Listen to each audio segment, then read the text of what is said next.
मैंने आपको बताया है कि क्लास 10 के सिलेबस में ज्योग्राफी के 2 बुक हैं और इन दोनों बुक में पहले बुक के अंतर्गत फर्स्ट चैप्टर में हम लोग रन कर रहे हैं, हम लोग चल रहे हैं, हम लोग अध्ययन कर रहे हैं। The first chapter of the first book is human geography nature and explore. बहुत सारी बातों का हम लोगों ने डिस्कस कर लिया और आज today itself I am going to discuss 3 concepts. These concepts are very important and prominent, important for board examination. Students, you will ask question, very simple question, sir, what are these 3 concepts? ये 3 concepts हैं कौन? First concept is environmental determinism. In simple way, it is also known as determinism. You will ask, sir, what is the Hindi version of this concept?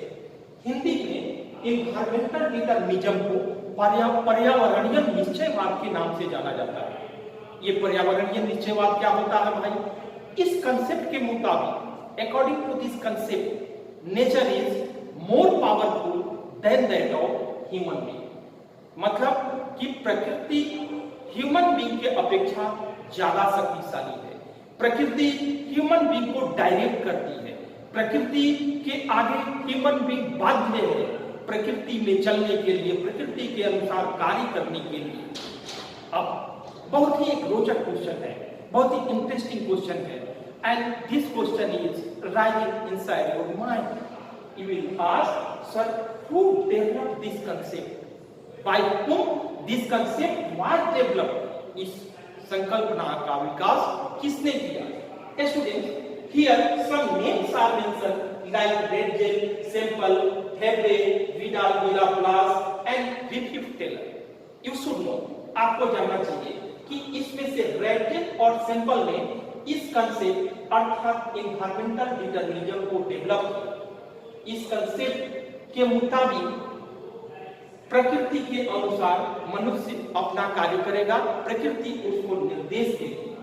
In other words, it is also known as naturalization of human being. Naturalization of human being. इसका मतलब मनुष्य का प्रकृतिकरण। ये मनुष्य का प्रकृतिकरण क्या है भाई?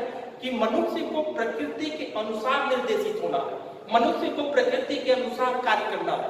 प्रकृति के विरुद्ध जाकर के मनुष्य कभी भी कार्य नहीं कर सकता।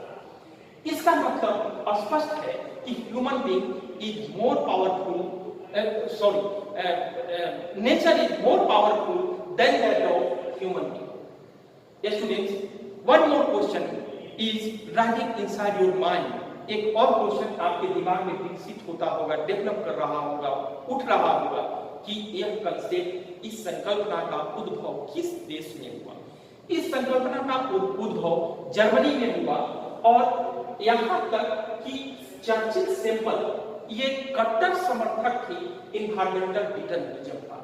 उन्होंने कहा कि मनुष्य प्रकृति का दास है, human being is the slave of nature. Now I am going to discuss the second concept and this is possibilism. This is possibilism. Students, you will ask, sir, what is the Hindi version of possibilism? Possibilism को हिंदी में, शुद्ध हिंदी में हम लोग संभववाद के नाम से जानते हैं। This concept is just opposite of environmental determinism. यह कंसेप्ट environmental determinism, पर्यावरणीय निश्चयवाद की संकल्पना के पूर्ण रूपेण विरोध में। According to this concept, human being is more powerful than that of nature. यह संकल्पना बताती है कि यहाँ पर मानव प्रकृति से ज्यादा शक्तिशाली है। अब एक बात सोचनी चाहिए कि इस कंसेप्ट का उद्भव पहले हुआ, अर्थात इन्वायरमेंटल डिटरमिनिज्म का उद्भव पहले हुआ। सीधा सीधा स्पष्ट है कि इन्वायरमेंटल डिटरमिनिज्म नामक संकल्पना का उद्भव पहले हुआ जब साइंस का डेवलपमेंट नहीं हुआ था, विज्ञान अपने चरम सीमा पर नहीं था, मनुष्य प्रकृति का दास हुआ करता था, वह प्रकृति में विचरण करता था, प्रकृति से कुछ चुन करके खा लेता था, प्रकृति की पूजा करता था, प्रकृति से डरता था। और उस समय इन्वायरमेंटल डिटरमिनिज्म विकसित हुआ। लेकिन पॉसिबिलिज्म नामक कंसेप्ट, इस कंसेप्ट का प्रादुर्भाव आपको वर्तमान जमाने में हुआ जब साइंस का डेवलपमेंट हुआ, जब विज्ञान का डेवलपमेंट हुआ। You will ask, sir, what is the by whom this concept was developed? This concept was developed by Fabre and Vidal in Laplace. Fabre and Vidal in Laplace, and it was developed first in France.